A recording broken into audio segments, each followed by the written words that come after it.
Well, maybe this will work today. This is 2 weeks in a row, Restream, that you've been giving me problems. So let me take a deep breath. Let's try this again. All right. My guest today is having some issues. It is not allowing her to join the stream. So worst comes to worst, I will just screen share her in with a video message. So for all of you who are regular live streamers of mine, you know what to do. Go ahead and drop where you're tuning in from in the comments so I can know I am for sure live. And if you're catching this on replay, go ahead and comment #replay so we can get back to you with any questions that you have. For those of you who are tuning in for the first time, welcome. I am 𝐉𝐎𝐈𝐄𝐀𝐌, founder of Jolt Your Career, a job search consulting firm that helps ambitious professionals like yourself land your perfect fit job, making more money than ever before. I go live every Tuesday at 8 a.m. to talk about topics my clients are dealing with or topics that I'm interested in because, hey, it's my live stream. I can do what I want with it. Today, I am talking about one of the 3 forbidden topics, money. So without further ado, let me bring on my special guest and expert today. Please welcome me. Please help me welcome, I should say, the owner of By Heart Coaching, Margarita Steinberg. She helps people overcome their money blockers to create abundance and peace of mind. Peace of mind is definitely what I need right now. So let me go ahead and try to call her on Facebook since Restream doesn't want to work, doesn't want to let her in. So let's see if I can get her on the line. Allow.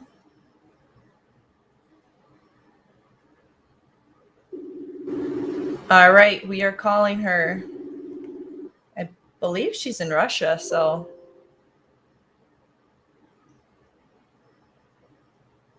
Hello, can you hear me? Yes, hiya. All right, let me try to share this screen. And wait.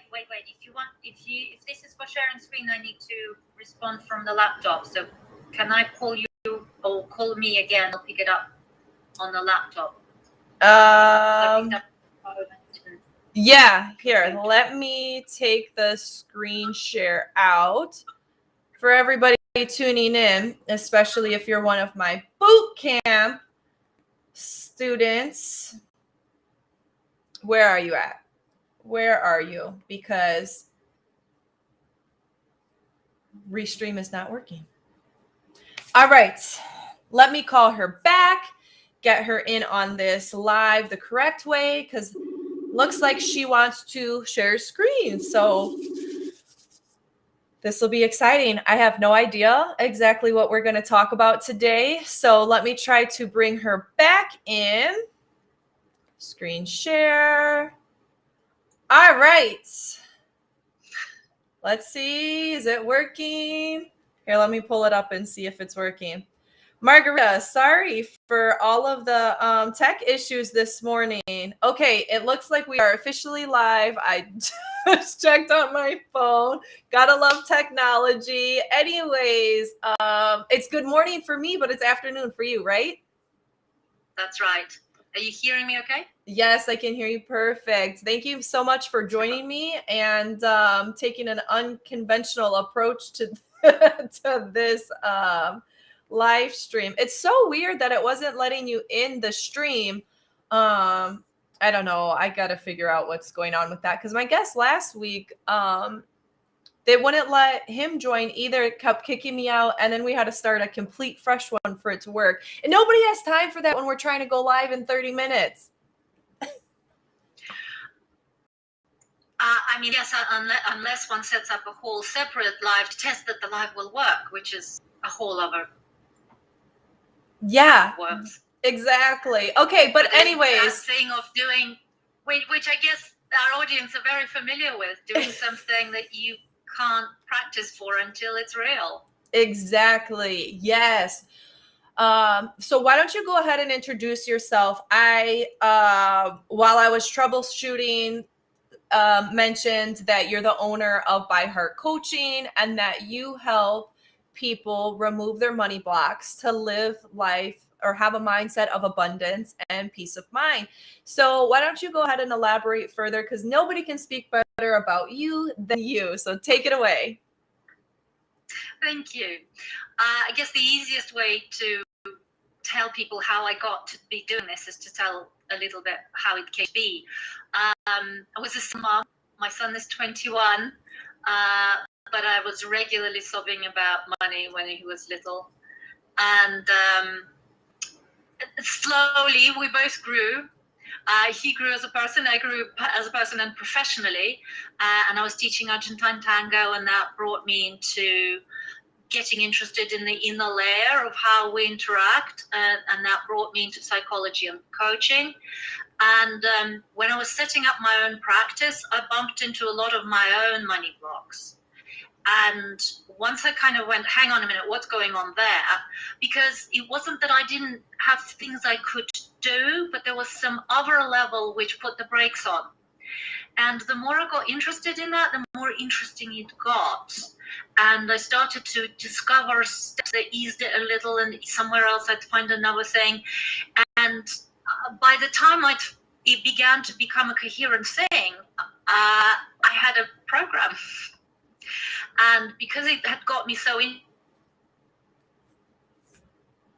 stumbles that people experience, that's now my work. And it's really joyous to see people into new spaces and taking better care of themselves, of their nearest and dearest, and enjoying the contribution to the world. I love that. Thank you. For those of you who are watching on LinkedIn or YouTube, I know Margarita through Facebook, and it has been so fun to watch client testimonials, seeing their growth, how you've helped them.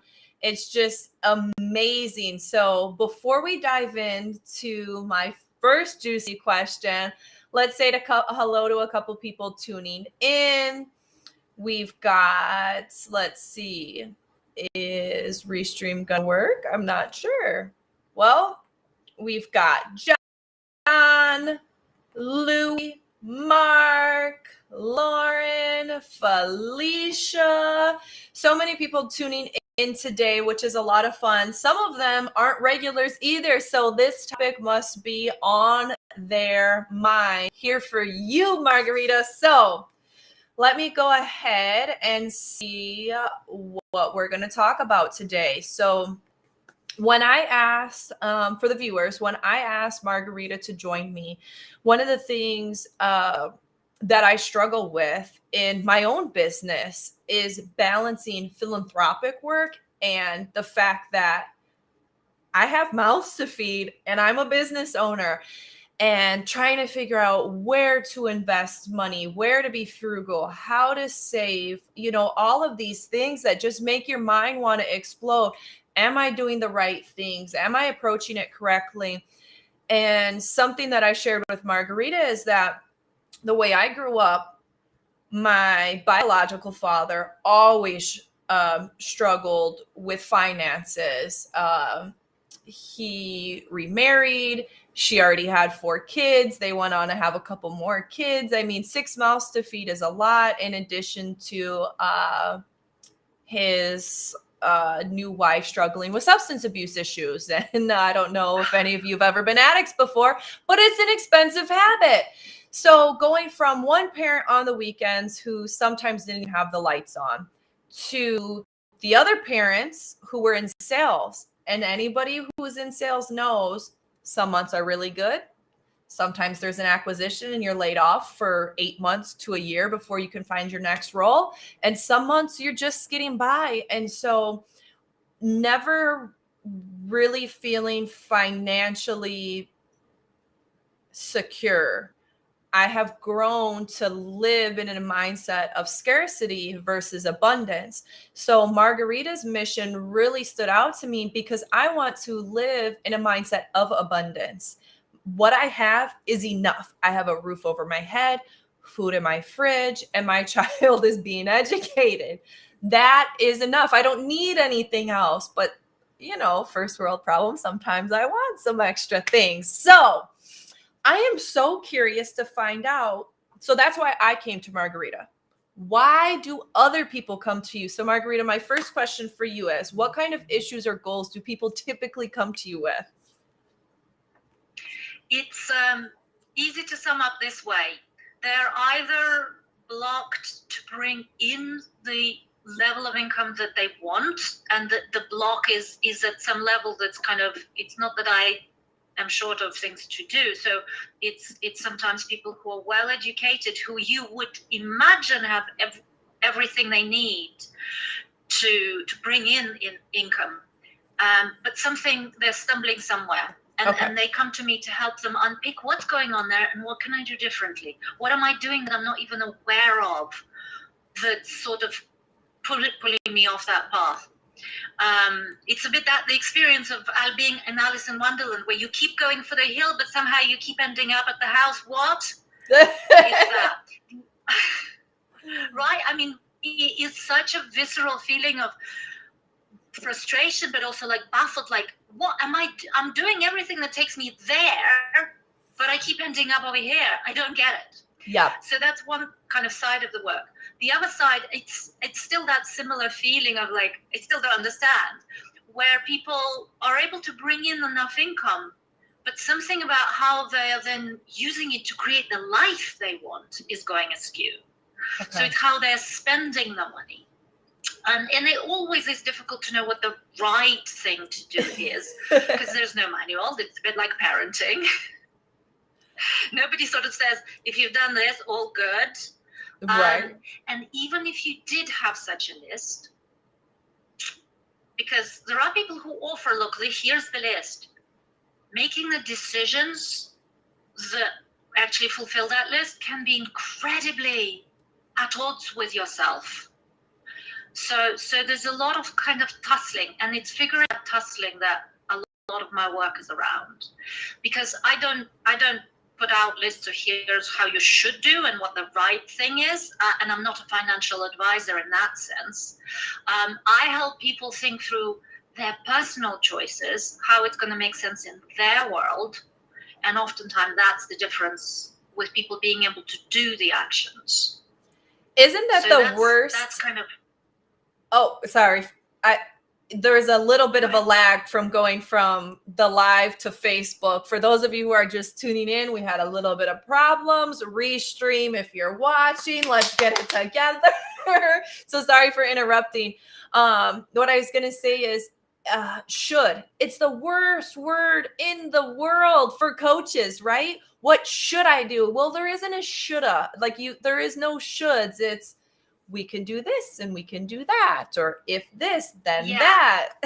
Absolutely. But there's also, we respond to should in a conflicted way. There's a bit of us, the scared bit of us, that sort of says, just tell me what to do. Yep. And we think we will just toe the line and do as we're told. Yeah. There is another part of us that sort of says, no, I want to do things my way. I want it to make sense to me.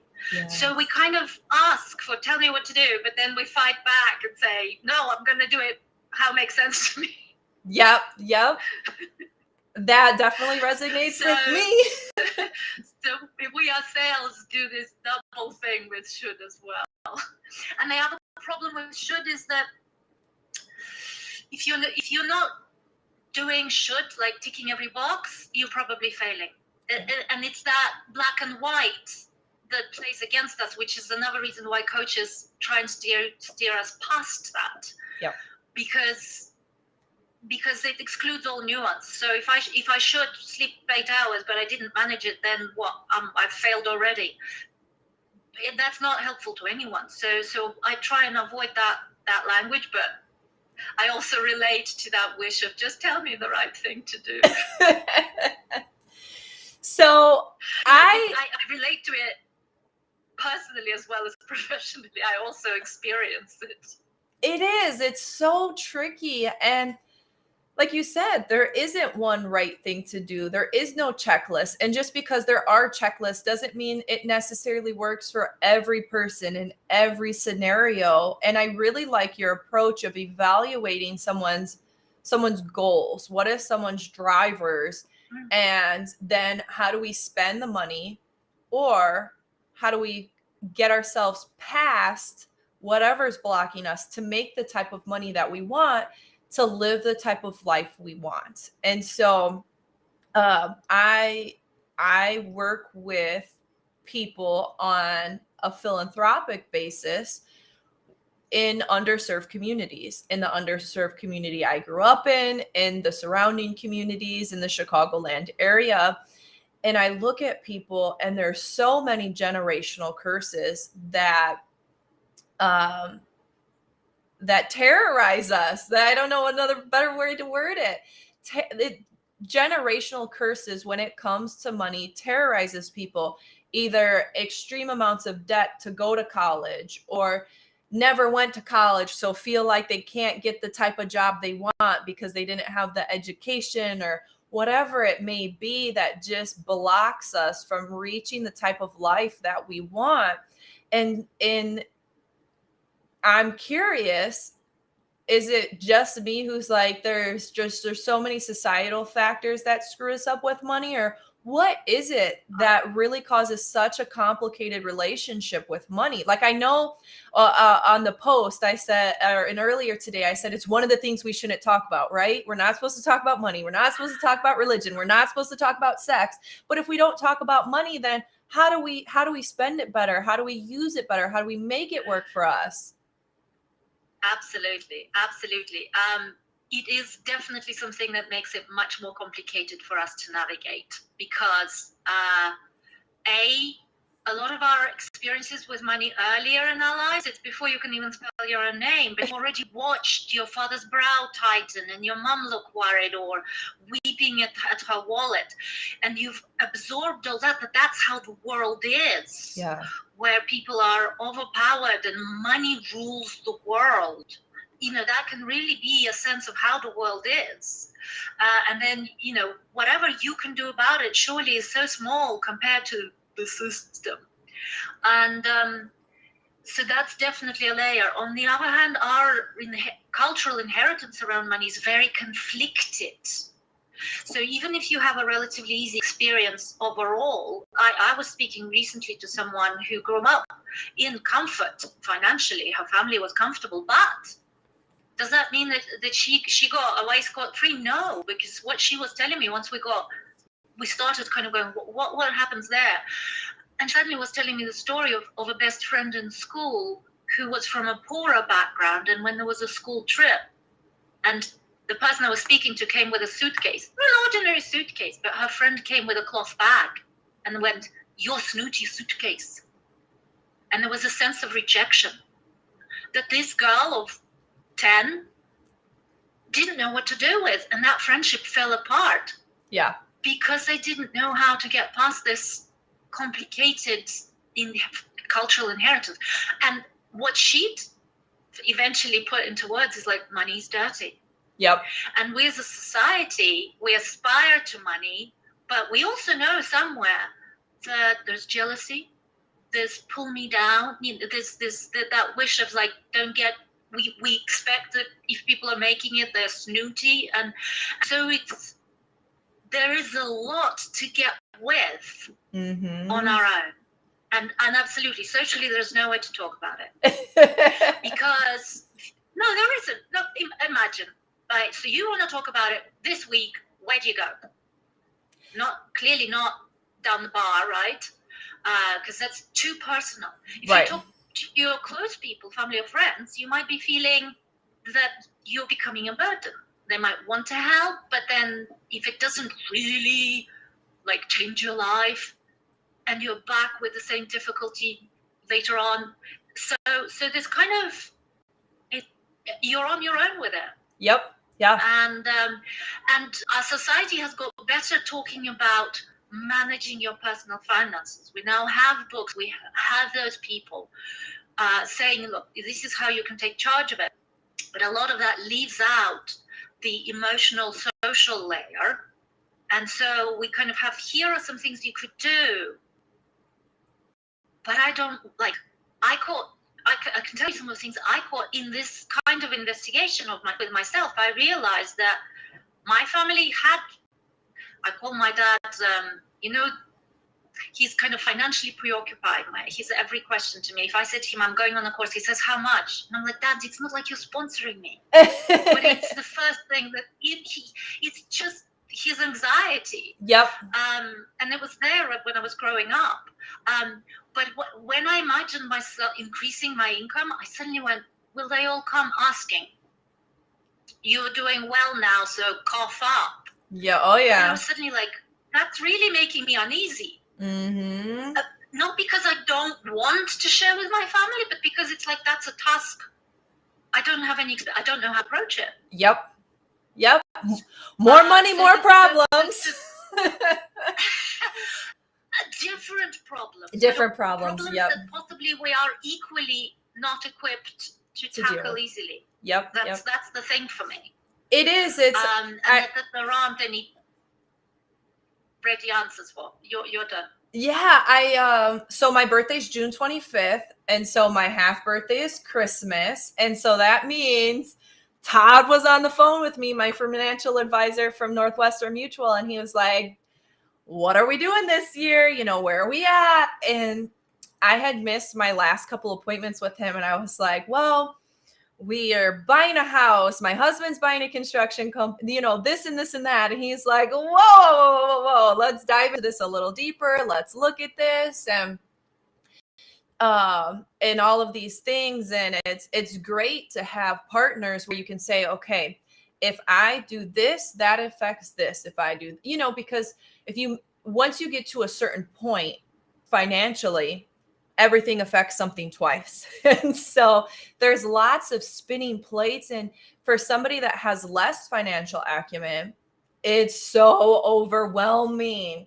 And then once you finally get to a point where you are making a little bit more money, like I can remember my first job, I think I was making $32,000. And when my husband at the time hired me to help him with his resume, he was making $50,000, and in one promotion went to $100,000. He doubled his salary, and he was like, well, now what do I do? Where do I save? What trips do I go on? Do I want to put it in this account or that account?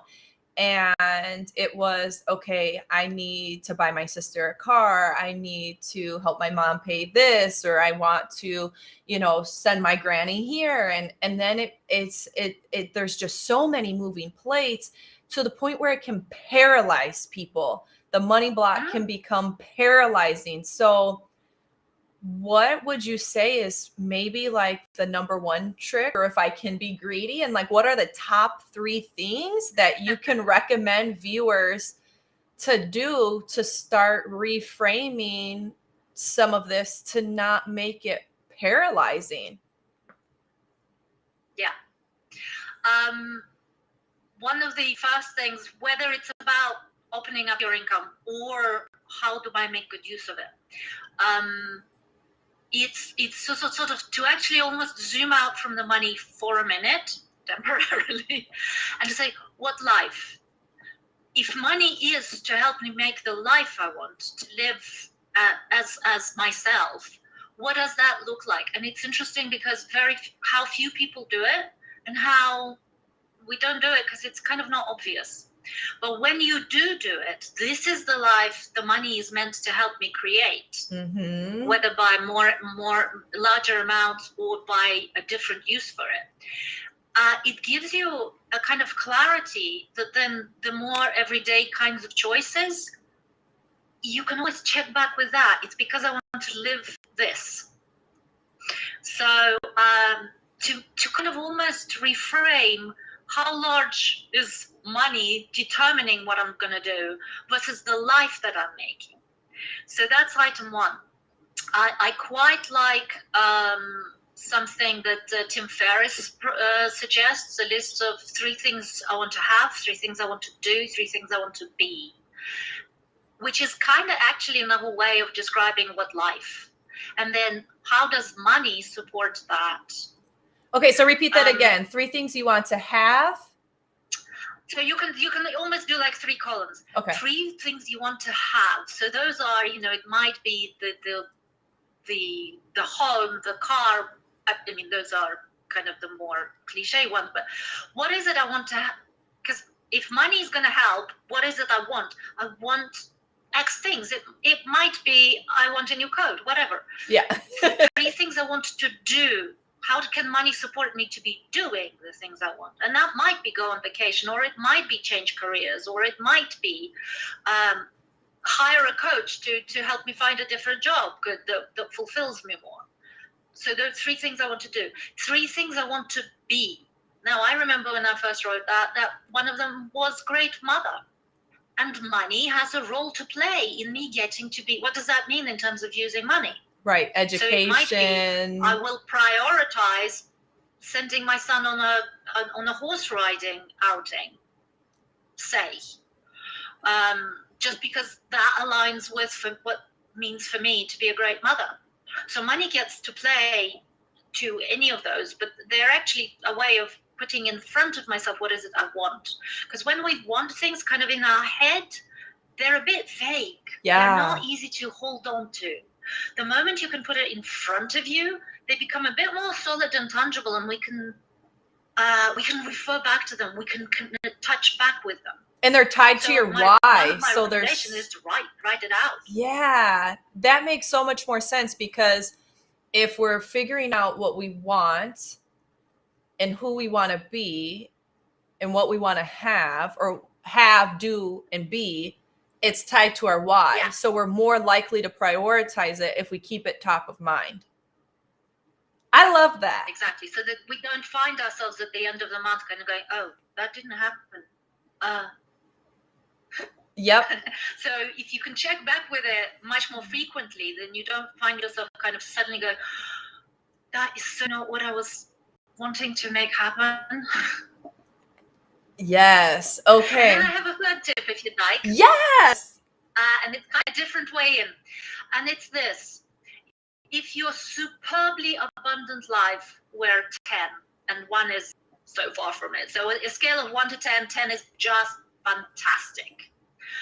To kind of say, where am I at? Say I'm at 6. Where would I like to shift to? Now, some people want to make big shifts. Some people are happiest in that moment to make small shifts.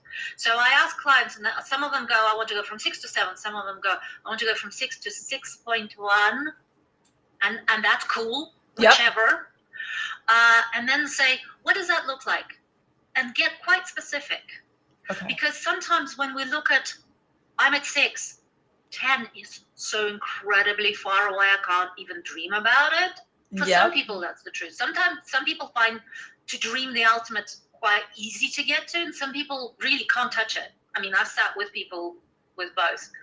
But if that kind of I am going for ta-da is just inaccessible, you just scramble, then the way to overcome that is to say, all right, I'm at 6. And that's completely subjective. It's how you feel. In your guts, where are you? I'm at 6. I want to go for 6.1. What does that look like? And it's fascinating what answers people come up with. And quite often it's nothing to do with numbers. So quite often it's, my husband is looking at me warmly and appreciatively because I'm putting that much into the household kitty, and I feel proud of myself. And it's another way of checking how am I doing, because any action or choice we make, it's like, is that action bringing that in? Because that it is, then we have that sense of contentment and success. Yeah. Often people don't stay connected to a number goal. It's one of the things that routinely trips people up. The lady who sort of said, I want my husband to dream it warmly, what she says is, I set myself an increase in income goal, and I sort of stick to it for a couple of months, and then it's sort of, I don't feel it anymore. And I stop making the effort.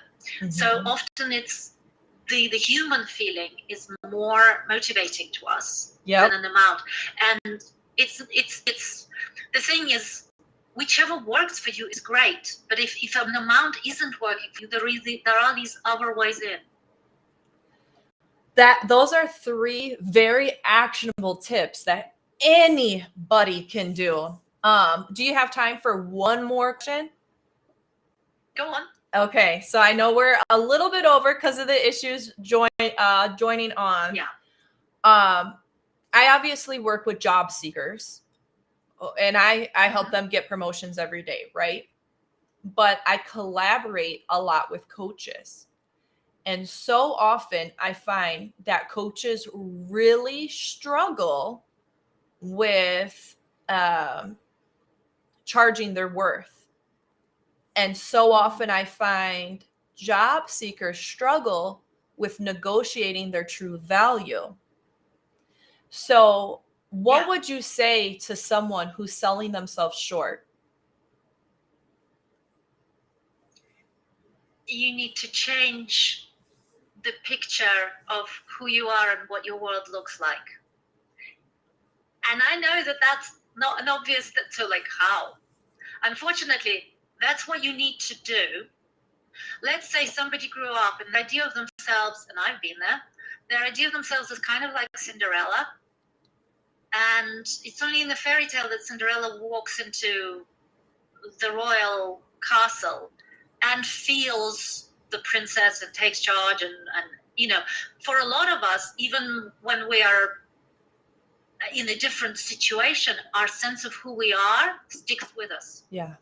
And it's changing that changes everything. Because if you look with different eyes, you see different things. Mm-hmm.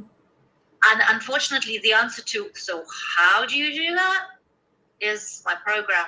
I have no magic wand. The reason why I have a program is exactly because I haven't found a magic wand. Yeah. I haven't found one paragraph that you can say to somebody and they will experience themselves as a different person. But effectively, that's what you're talking about. No, it takes a lot of work to see yourself in a different light. When I work with job seekers, the number one step is always clarity. And for those of you tuning in, go ahead and download my clarity workbook in the featured section. But it's very similar to the process that you take clients through. What are your values? What are your non-negotiables in terms of the different categories at life that you feel fulfilled in? So where you have like a ranking and how far you and how quickly you want to move it and things like that. It's a very interesting approach that we definitely need to talk offline about more, because I haven't looked at it that way before. It was so insightful that that's your method to it, because everybody has different comfort zones, and to get yourself out of your comfort zone, because there truly isn't typically a place where we can go and talk about money. A lot of times it makes family uncomfortable, or maybe if one family member is okay talking about it, then their spouse isn't comfortable disclosing certain information.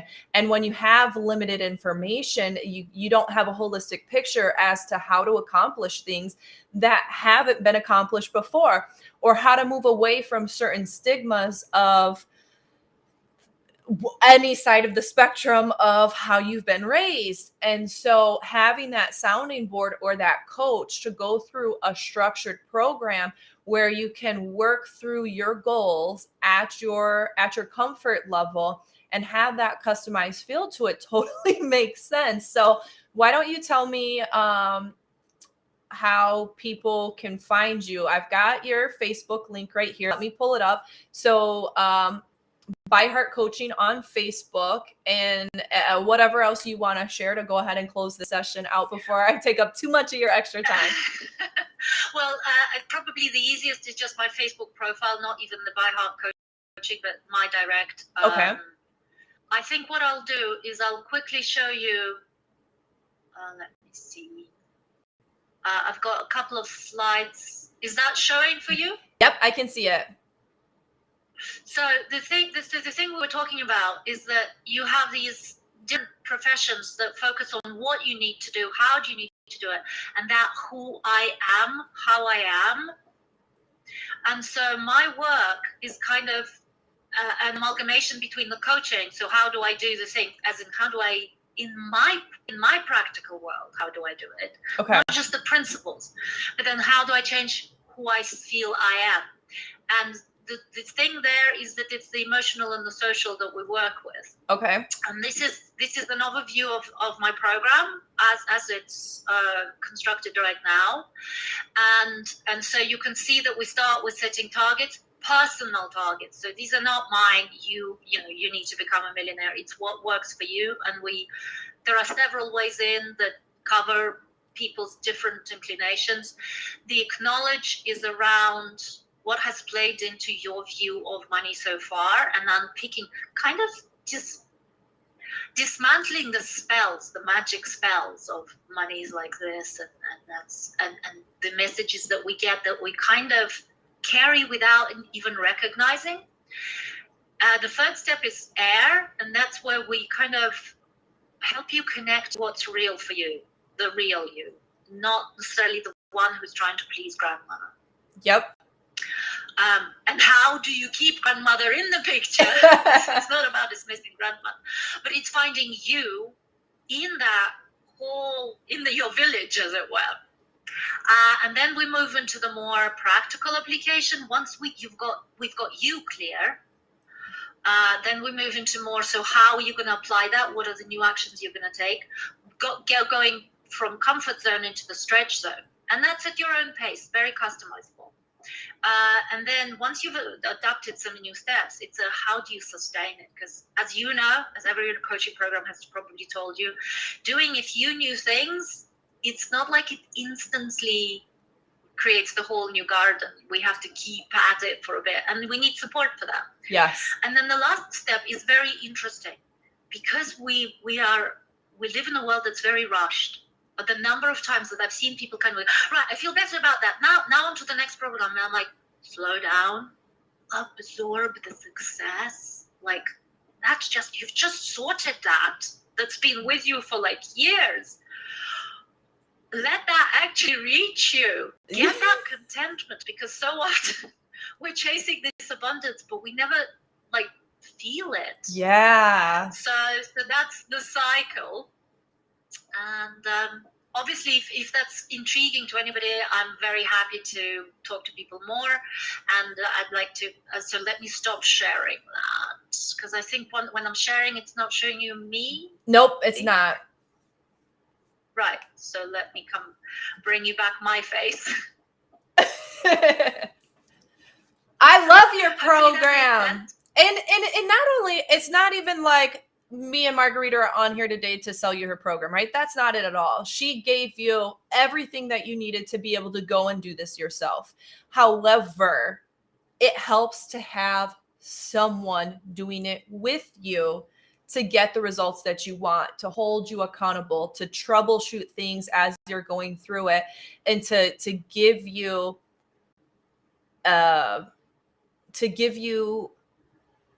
other suggestions that you may not have thought of before, or other ways of reframing things, or forcing yourself to dig a little bit deeper. And that's where the magic happens, because every day I work with someone who just says, yeah, I accepted the offer. Great. How did the negotiation go? And they say, oh, I didn't negotiate. Stop that. Stop that right now, because that is not going, you're leaving money on the table. And even if it's enough money to live the lifestyle you want, you should be compensated what you deserve.